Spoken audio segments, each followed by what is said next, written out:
The country, I believe, was not set up for the administrative state to rule every aspect of people's lives. It was actually set up directly against that.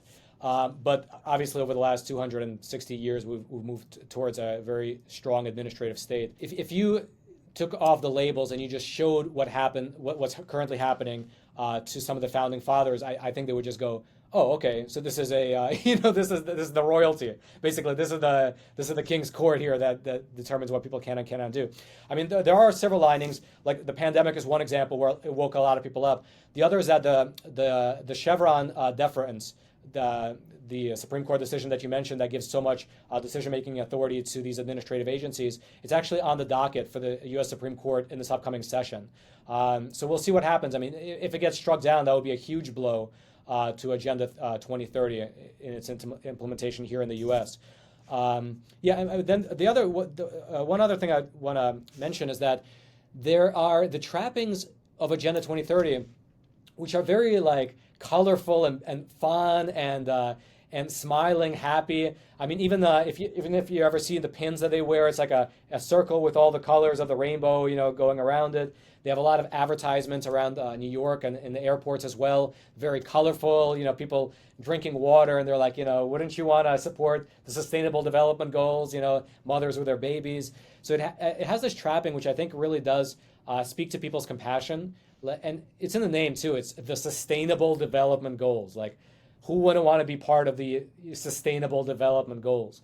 But I think one is that it's not clear that any one of the specific projects that are being enacted to, meet one of these Sustainable Development Goals, whether or not it will actually have the effect it's supposed to have. Like, there was another dam destruction project that was similar to the one currently being enacted in California. 10 years later, they don't see a salmon recovery in that area, right? But it's like, okay, so what do you do? Do you learn from that? No, you do it again. You do it again in California. And so, like, will these projects have the intended effect of restoring water quality, restoring air quality, restoring fish populations? It's dubious at best. When you dig into each one, it's really dubious whether it'll have that effect. That's the first thing.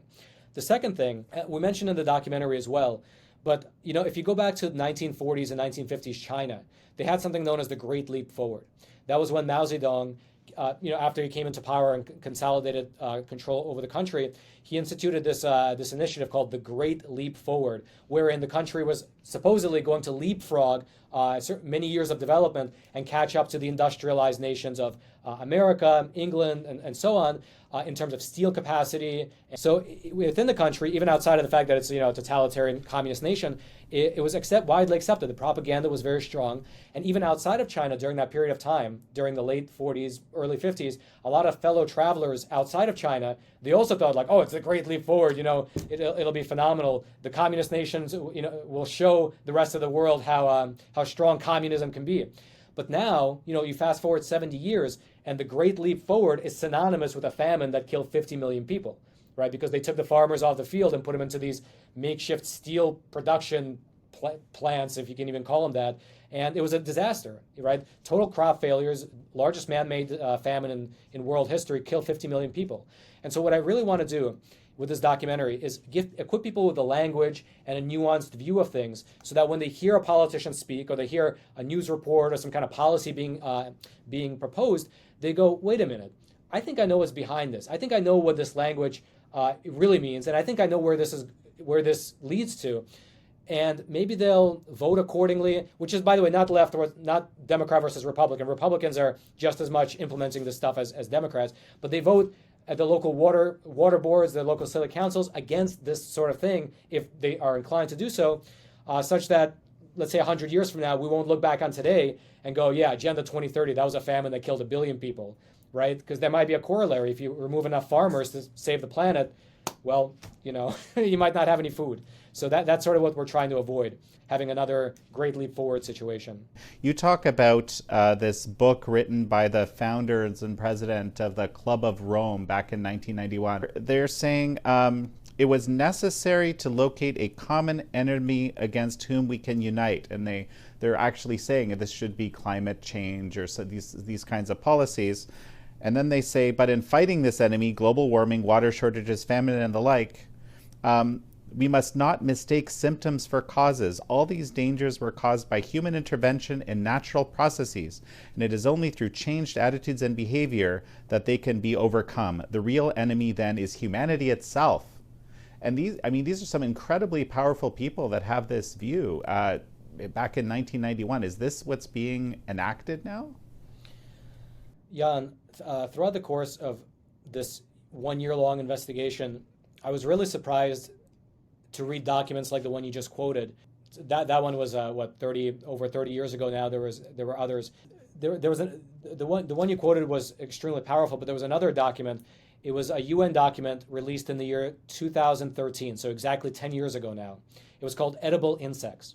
Okay, and this is right now more people have edible insects on the mind, so it's more in the zeitgeist. But back then nobody was talking about edible insects. But the UN came out with this document and they said, well, in order to solve the problems with not enough food or the agriculture sector creating too many emissions, we need to move society towards edible bugs, right? Eating bugs. And one of the things they said, one of the challenges was that people are not ready at a society level to switch to bugs, especially in the West. And so they said, in order to overcome this challenge, we need to get the media on board and we need to get celebrities eating the bugs. And isn't that interesting? You move forward 10 years and what do you have? You have hundreds of news headlines from media saying, hey, this is why bugs are the future of food. This is why bugs are great. And you also have celebrities going on media to eat the bugs. It all seems kind of like natural, like, oh, it's just happening. Maybe they want to be avant-garde. But it's so funny when you go back 10 years and you read that document and it said exactly that.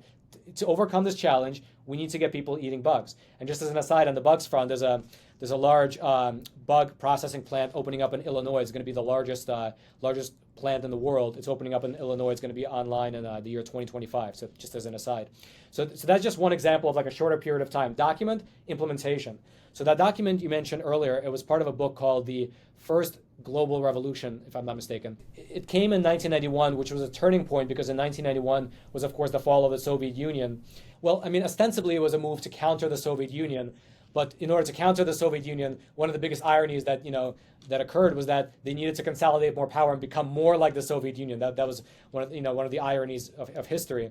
But as the Soviet Union fell, they saw a lot of their machinations sort of losing their ideological foundations, right? Because if you don't have a Soviet Union as the enemy to have everyone move forward in this direction of more centralized control in order to fight against this enemy, well, you don't need the centralized control anymore, and then you can kind of devolve power back into the individual nations, states, and counties, and then people.